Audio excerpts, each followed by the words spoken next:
Before we plunge into the maelstrom, if you're ready for a tale of Hollywood titans clashing in an unforgettable showdown, hit that like button, subscribe for more untold stories, and ring the notification bell. And as the drama unfolds, tell us in the comments, whose corner are you in? In the hallowed, often volatile halls of American television, there exist moments that transcend mere programming, becoming instead cultural seismic events. The year was marked by an invisible fault line running through the heart of the nation, splitting ideologies, friendships, and even families. Hollywood, that glittering bastion of dreams and illusions, was far from immune.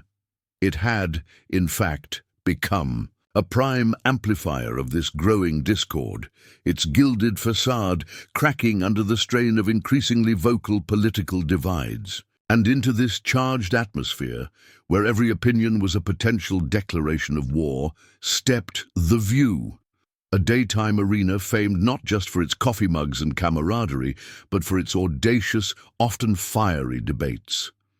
It was more than a talk show. It was a daily televised confessional, a public square where even the most carefully constructed celebrity veneers could be stripped bare under the glare of unblinking cameras. Against this backdrop, two titans, each a colossus in his own right, were set to converge. Clint Eastwood, the name alone conjured images of stoic justice, of dusty plains and piercing gazes, a legend forged in the crucible of cinematic grit. His very presence exuded an old-world authority, a quiet strength that had defined generations of filmgoers. Yet beneath the iconic poncho and behind those eyes that seemed to cut through pretense lay a fiercely independent spirit, often at odds with the prevailing currents of Tinseltown. His politics, often conservative and unapologetically direct, were an anomaly in a town that largely leaned left, making his public pronouncements as stark and impactful as his on-screen silence.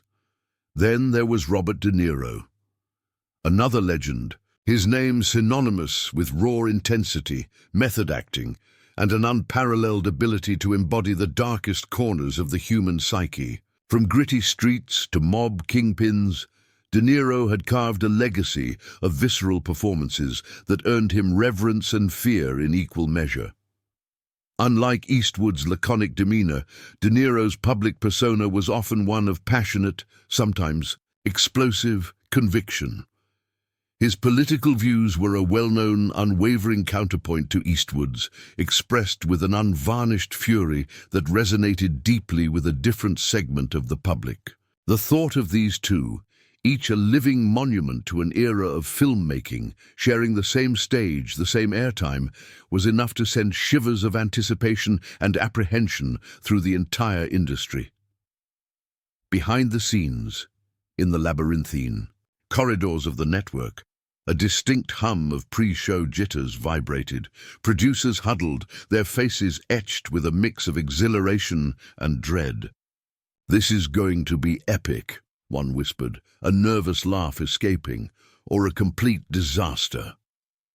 The hosts, seasoned gladiators of daytime television, prepared with a blend of professional eagerness and a quiet, almost imperceptible tension. They knew the caliber of their guests.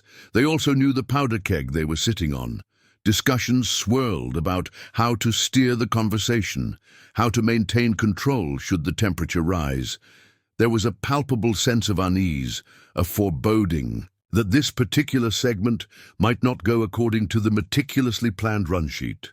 The undercurrents of tension weren't just professional, they were personal, ideological. Just weeks prior, Eastwood had made a statement regarding cancel culture that had ignited a furious debate online, dismissed by many as out of touch, hailed by others as bravely truthful. De Niro, on the other hand, had recently delivered a scathing, profanity-laced public condemnation of certain political figures, instantly going viral and polarizing opinion even further. These weren't just actors promoting their latest projects, they were cultural lightning rods, each carrying the weight of his own convictions, each a symbol of a deeply divided America. As the clock ticked down to airtime, an invisible storm was indeed brewing, its first ominous rumbles echoing through the studio. Everyone sensed it, everyone waited, and no one, not even the most cynical veteran, could have predicted the true magnitude of the clash that was about to unfold. The moment arrived with a manufactured ease that belied the electric current humming beneath the surface. The audience, a pulsating wave of anticipation, erupted as the show's theme music swelled. First, Clint Eastwood, a titan of cinematic stoicism, strode onto the set. His gait was unhurried, his expression a familiar blend of weathered wisdom and quiet resolve. He offered a curt, almost imperceptible nod to the hosts, his eyes scanning the studio with the focus of a man assessing a landscape. The applause for him was robust, a testament to decades of unwavering appeal, but a subtle tremor ran through it, a recognition of the controversy he often carried. Then came Robert De Niro, his entrance equally impactful, though charged with a different kind of energy. There was a coiled intensity to him, a readiness that felt almost kinetic. He clapped a host on the shoulder, a fleeting smile gracing his lips, but his gaze, when it met Eastwood's across the distance of the set, held a peculiar glint. Not hostility, not yet, but a keen, almost predatory awareness.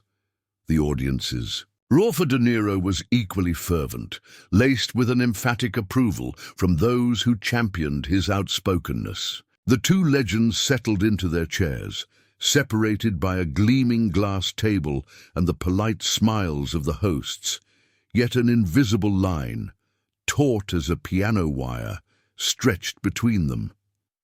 The initial questions were a dance, a carefully choreographed illusion of civility. Softballs about their latest projects, nostalgic anecdotes from past collaborations that never truly materialized, all designed to ease them into the segment, to diffuse the tension before diving into the deeper waters. But the surface calm was a brittle thing, destined to shatter. It began subtly, an initial skirmish masquerading as a casual inquiry about the state of modern cinema. One host, with an almost imperceptible lean forward, lobbed a seemingly innocuous question about Hollywood's role in public discourse, a topic that felt like a tripwire for these two. Eastwood, ever the pragmatist, responded first. His voice, a low, gravelly rumble. He spoke of art, of storytelling, of letting the work speak for itself, a veiled critique of overt political messaging. Filmmaking is about telling a good story, he stated, his gaze fixed somewhere beyond the cameras, not about preaching. The words hung in the air, seemingly benign, yet loaded with unspoken implications. De Niro, whose very presence seemed to thrum with impatience, shifted in his seat. His turn. He leaned into the microphone, his eyes now locked on Eastwood, a flicker of challenge igniting within them. "But what is a good story?" he retorted, his voice gaining volume, "if it doesn't speak to truth? And sometimes truth is ugly. Sometimes it demands you call out what's wrong." This was it. The rising temperatures became undeniable. The hosts, suddenly less at ease, attempted to interject, to pivot. But the momentum had shifted. The audience, sensing the palpable change in atmosphere, grew quieter, their collective breath held. Eastwood's jaw tightened, a muscle clenching beneath his tanned skin. De Niro's hand, resting on the table, flexed. The polite smiles of the hosts began to falter, replaced by expressions of professional concern. The conversation, once a gentle stream, was now a rapidly flowing river churning towards rapids. Then came the first volley, sharp and unignorable. A host, desperate to bridge the growing chasm, asked about accountability in public life. Eastwood, drawing on his decades of embodying a certain kind of unflinching morality, spoke of personal responsibility, of actions having consequences, his words delivered with the weight of granite. De Niro, his patience visibly fraying, scoffed, not a loud theatrical scoff, but a soft dismissive sound that was infinitely more insulting. "Accountability?" he cut in, his voice now edged with a disdain that startled even the seasoned hosts. "Some people don't know the meaning of the word. They live in a fantasy, a world they built for themselves, where their mistakes don't count, and their lies are truth." The words, though not directly aimed, landed squarely at Eastwood's feet. It was a clear, pointed challenge, a line drawn in the sand. The air crackled. The initial skirmish was over, the battle had begun. The scoff, a subtle but deeply cutting sound, hung in the air, a declaration of war. Eastwood, whose eyes had been narrowed in contemplation, now snapped to meet De Niro's. The familiar lines etched around his eyes seemed to deepen, giving him the look of a veteran warrior surveying an unforeseen enemy. "Fantasy, Mr. De Niro." Eastwood's voice, though still low, had lost its earlier gravelly warmth, replaced by a steely edge that cut through the studio's carefully controlled atmosphere. "Perhaps some see the world through a filter of self-righteousness, believing their convictions to be the only truth. There's a certain arrogance in that, wouldn't you say?" De Niro's response was immediate, a quick, sharp retort that belied his age. "And there's a certain blindness," he shot back, leaning forward, his voice rising, "in clinging to outdated notions, in refusing to see how the world has changed, how power corrupts, and how silence can be complicity." He punctuated his words with a chop of his hand, his gaze unwavering, challenging Eastwood directly. "Some of us don't have the luxury of sitting back and watching the circus. We're in the ring, calling out the clowns." The hosts, their smiles now completely vanished, exchanged panicked glances. This was no longer a debate. It was a duel. The studio transformed into a Roman arena, the bright lights becoming harsh spotlights on two gladiators locked in a battle of wills. The audience, a collective organism, swayed with every verbal thrust and parry, some murmuring in agreement, others gasping at the sheer audacity of the exchange. A few individuals began to clap, others to boo, the sound building into a disquieting rumble. Eastwood, however, remained outwardly calm, a terrifying stillness radiating from him. His eyes, now truly as cold as steel, never left De Niro's. "Clowns, Mr. De Niro," he repeated, a slow, deliberate cadence to his words that was far more chilling than any shout. "Or perhaps just men who believe in a different kind of strength. A strength that builds, rather than tears down with empty rhetoric." He paused, a pregnant silence falling upon the set, drawing every eye. "You talk of calling out what's wrong. I talk of building what's right. And frankly, your performance right now, it's a distraction." De Niro, usually quick to respond, visibly bristled at the word performance. It was a slight, a dismissal of his impassioned convictions as mere acting. His face reddened, a vein pulsing in his temple. "A distraction?" he scoffed, his voice rising to a near shout. "The truth is a distraction to those who can't handle it. And your brand of quiet strength, Mr. Eastwood, sometimes it just sounds like cowardice." That was it. That was the breaking point. The word cowardice, aimed directly at a man who had built his entire persona on courage, was a fuse ignited. Eastwood's gaze hardened, his jaw set, and a silent, lethal fury emanated from him. He slowly, deliberately, reached down and removed his microphone, placing it gently but firmly on the table before him. The small, almost imperceptible click echoed like a gunshot in the suddenly breathless studio. Then, with a movement that belied his age, Eastwood began to push himself out of his chair. He didn't rise quickly, nor did he make a scene. It was a slow, unyielding ascent, like a monolith gaining momentum. His eyes, still fixed on De Niro, held a depth of disappointment and disdain that transcended mere anger. "This," Eastwood stated, his voice now a low, raspy whisper that carried surprising power, a voice that sounded like desert wind whipping across barren plains. is a waste of good air. And then, the shocking declaration delivered with the finality of a judge's gavel. "I'm done, take your grandstanding elsewhere." With that, he turned his back on Niro, on the stunned hosts, and on the gaping audience. He didn't stomp, he didn't run.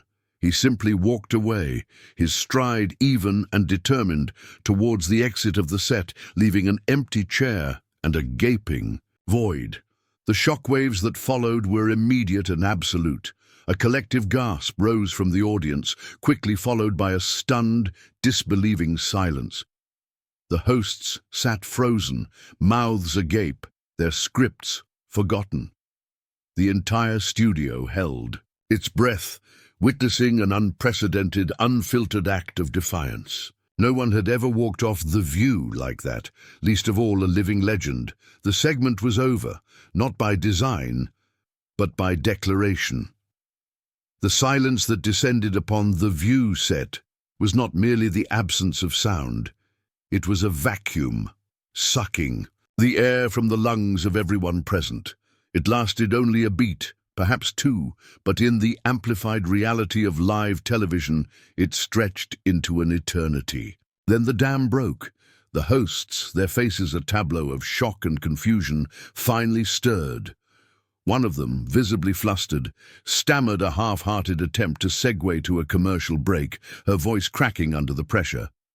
The camera, still rolling, captured Robert De Niro, left alone at the table, his earlier fury replaced by a stony, almost bewildered expression. He hadn't been kicked off by a bouncer, but by the sheer, unyielding will of Clint Eastwood, a force more potent than any security guard. Behind the scenes, in the control room, pandemonium erupted. Network executives watching the live feed from distant offices screamed into phones. The air was thick with the frenzied chatter of producers, directors, and publicists trying to mitigate the catastrophe. "Cut to commercial! What just happened? Get a statement ready now!" The internal chaos mirrored the external shock.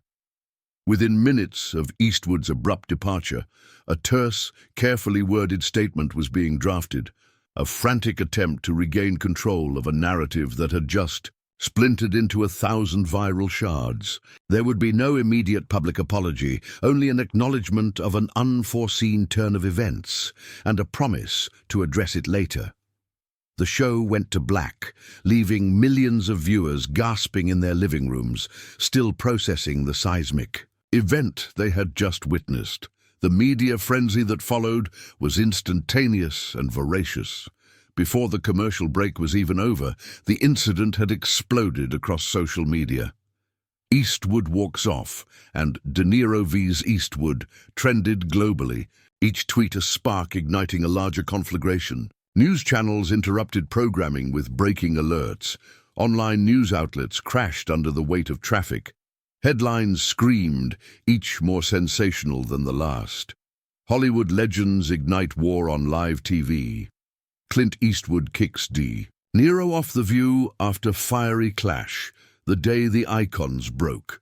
Late-night talk show hosts, salivating at the unexpected gift, immediately began rewriting their monologues, preparing to feast on the raw, unfiltered drama. The debate wasn't confined to opinion pages. It permeated every facet of public discourse, a litmus test for allegiance in an increasingly polarized world. The public reaction was, predictably, a mirror of the nation's own deeply ingrained divides.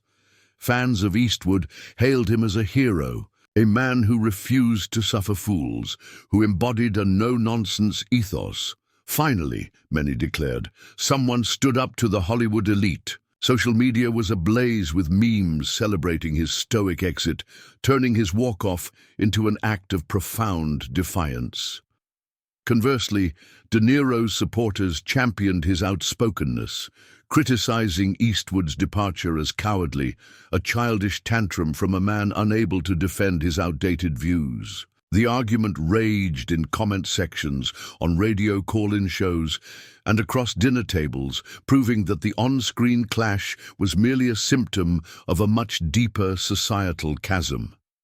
This wasn't just celebrity gossip, It was a national referendum on ideology, played out by two of its most recognizable figures.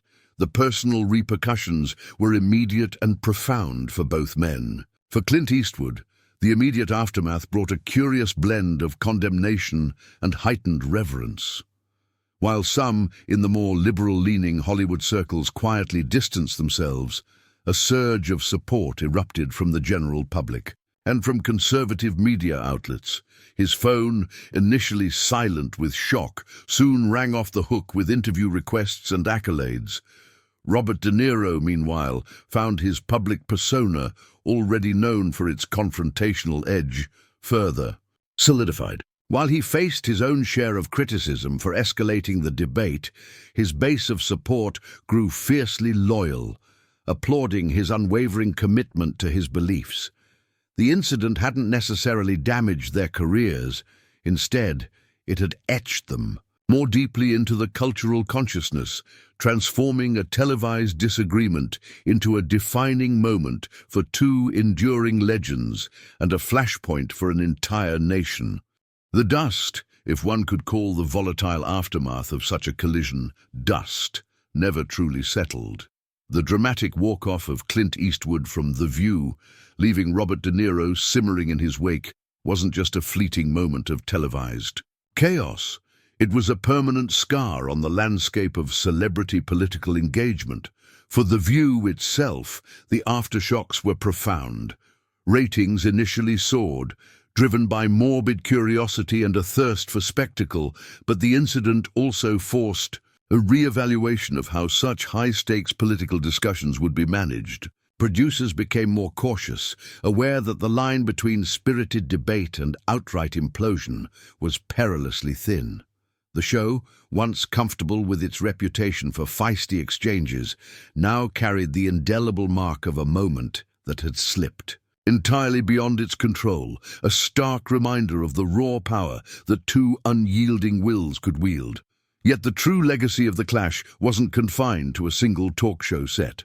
It cemented, irrevocably, the public perception of both Eastwood and De Niro as unyielding, principled figures, albeit principles that stood in direct, thunderous opposition. For Eastwood, his silent, deliberate exit became a powerful symbol. For those weary of what they perceived as Hollywood's progressive echo chamber, he wasn't just a director or an actor. He was the embodiment of a generation's quiet defiance, a man who refused to engage in what he deemed performative outrage. His act was seen as a declaration that some battles were best left unfought, or rather simply walked away from when respect was absent. De Niro, in turn, found his voice amplified, his vitriol validated by those who saw his passionate condemnation as a necessary antidote to political complacency. He became a champion for the vocal, unreserved opposition, his anger resonating with a public equally frustrated and eager for a public figure to articulate their rage. More significantly, the incident contributed to a broader dialogue that rippled far beyond the entertainment industry. It laid bare the deep ideological fissures running through American society, demonstrating how even beloved cultural icons could not bridge the chasm. The debate wasn't just about politics, it was about civility, about respect for differing viewpoints, about the very nature of public discourse in an increasingly polarized nation. The Eastwood versus De Niro clash became shorthand for the national divide, a high-profile example of how irreconcilable differences could erupt, even among those who had once shared the same professional stage. It prompted uncomfortable questions. Had society lost its ability to debate without descending into personal attacks? Was respectful disagreement a relic of a bygone era? Years have passed since that electrifying afternoon, but the enduring resonance of the Clint Eastwood kicked Robert De Niro off The View incident remains. It's invoked in discussions about celebrity activism, about the declining decorum in public forums, and about the unyielding battle lines drawn in America's cultural wars. It signifies more than just a famous walk-off. It is a profound testament to the power of conviction, the explosive nature of opposing ideologies, and the unpredictable theater of live television. It was a moment when two living legends, embodying diametrically opposed philosophies, converged and for a few unforgettable minutes laid bare the raw, unfiltered passions that animate a nation. The story doesn't end with a resolution, but with an echo, a stark, resonant reminder of the day two titans clashed and the world watched, forever changed. If this deep dive into the clash of titans captivated you, show your support. Like this story, share it with fellow history buffs and film enthusiasts. Leave your comments below on whose side you were on, and don't forget to subscribe for more unforgettable tales from the annals of pop culture history.